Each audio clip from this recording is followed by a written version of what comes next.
سردی اور سرد مہری کی ایسی کیفیت حاوی ہے جس کا بیان دانتے کے یخ بستہ جہنم کی یاد دلا دیتا ہے، جہاں گرم خون ناری پیکروں کو عذاب میں رکھنے کے لیے ہمہ وقت ٹھنڈی ٹھٹھرتی کیچڑ کا بندوبست کیا گیا ہے۔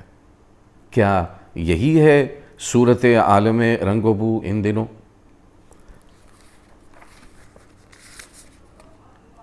جہنم کے 13ویں کانتوں کی ابتدا ہی نفی سے ہوتی ہے۔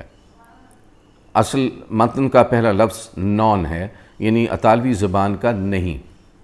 اس کے بعد چند ابتدائی سطریں ان پتوں کا ذکر کرتی ہیں جن کا رنگ ہرا نہیں ہوا، وہ ٹہنیاں جن میں پھل نہیں بلکہ زہریلے کانٹے اگتے ہیں، اور اس بن کی تصویر سی ابھر کر آتی ہے جس میں وحشی جانور بھی نہیں رہتے۔ نفی کا یہ آغاز مترجم برقرار نہیں رکھ سکا، مگر اس فنی نکتے کی تحسین کے بعد وہ اس کانتوں کی معنیاتی بازگوئی کرتا ہے جہاں اس کے الفاظ میں نظم کے اس آہنگ میں دانتے اور ورجل جہنم کے اس حصے میں داخل ہوتے ہیں جو ان روحوں کے لیے مخصوص ہے جنہوں نے تشدد کے ساتھ اپنے ساتھ وجود کی نفی کی تھی۔ یہ ان لوگوں کی روحیں ہیں جنہوں نے زندگی کی نعمت کو اپنے ہاتھوں ٹھکرا دیا اور اس کی نفی کرتے ہوئے اپنے ہاتھوں اپنی ہی جان لے لی۔ اب ہم خودکشی کے جنگل سے گزر رہے ہیں۔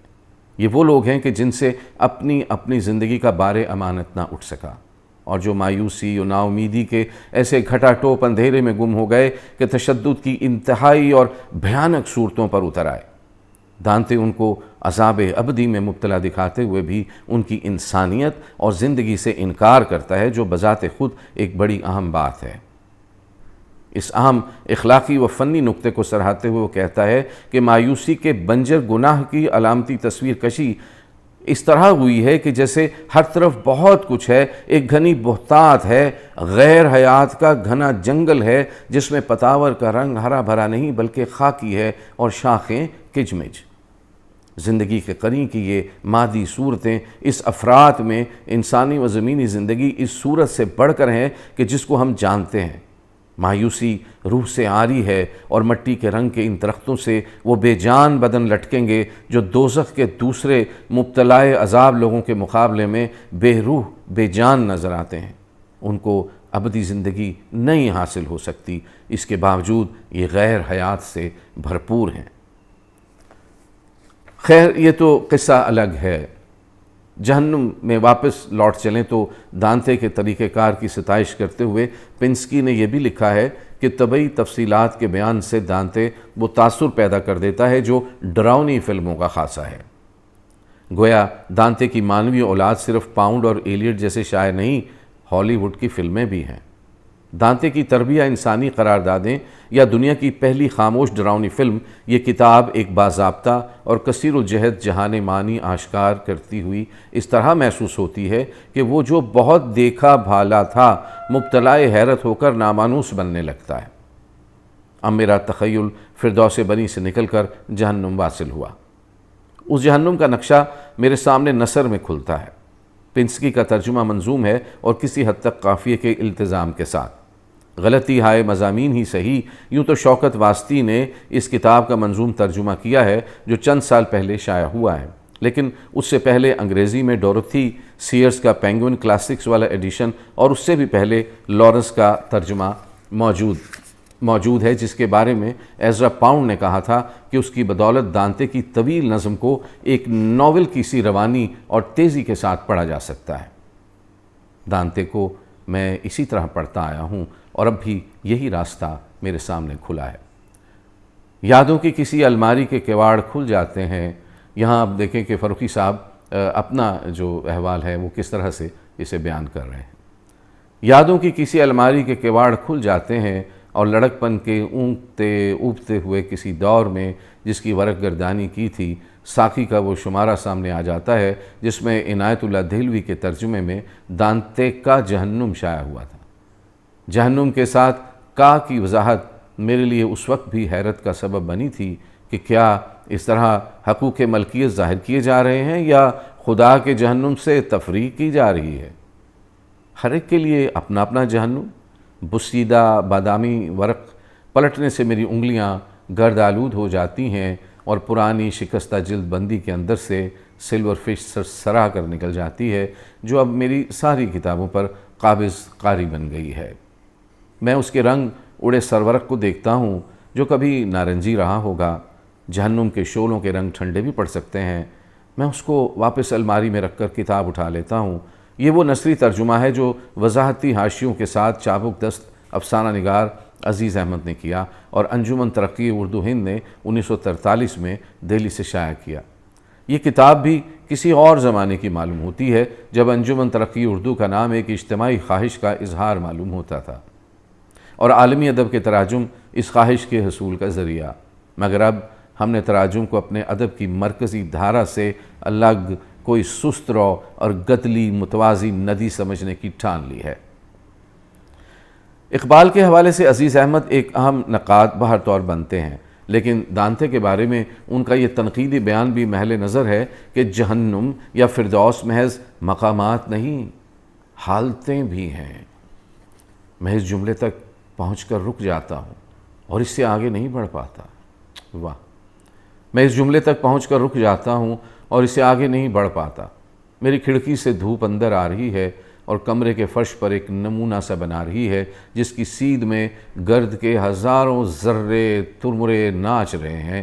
باقی کتابوں کاغذوں پر ریت کی تہ جمی ہوئی ہے جو ہوا چلتی ہے تو سرسراتی ہے، پھر ایک لمحے کے لیے جیسے لفظ سرکتے ہیں۔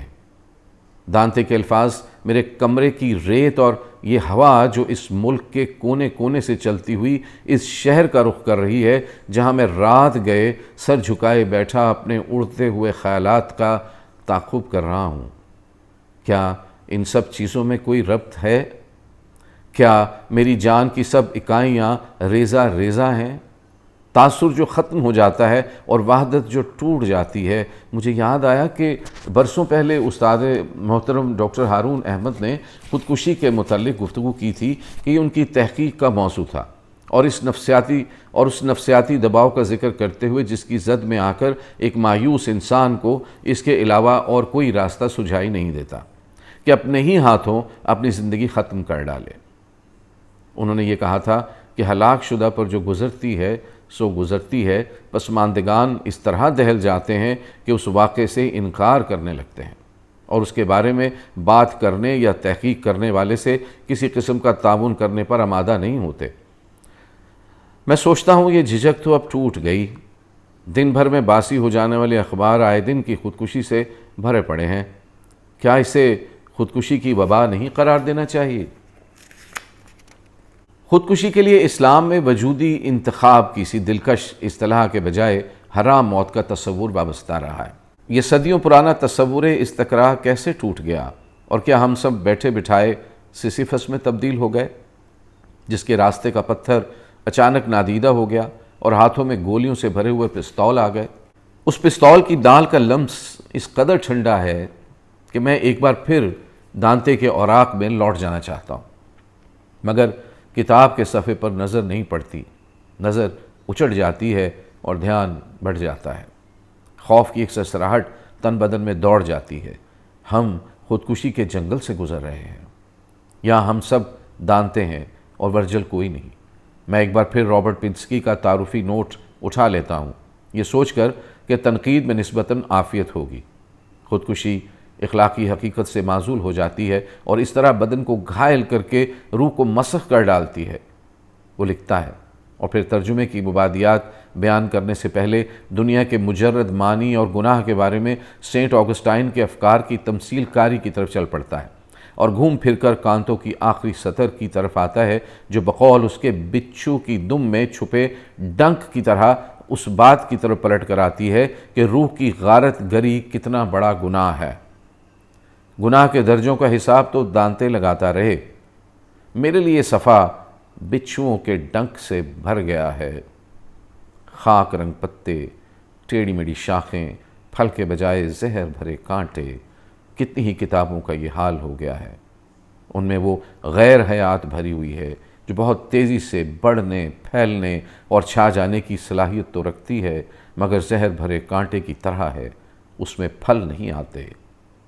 خون گشتہ جھاڑیاں کلام کر رہی ہیں، خاکستر سے معبد بنانے والوں کی محنت رائیگاں چلی جا رہی ہے۔ میں نے خود پھانسی کو اپنا گھر بنایا۔ بہت شکریہ۔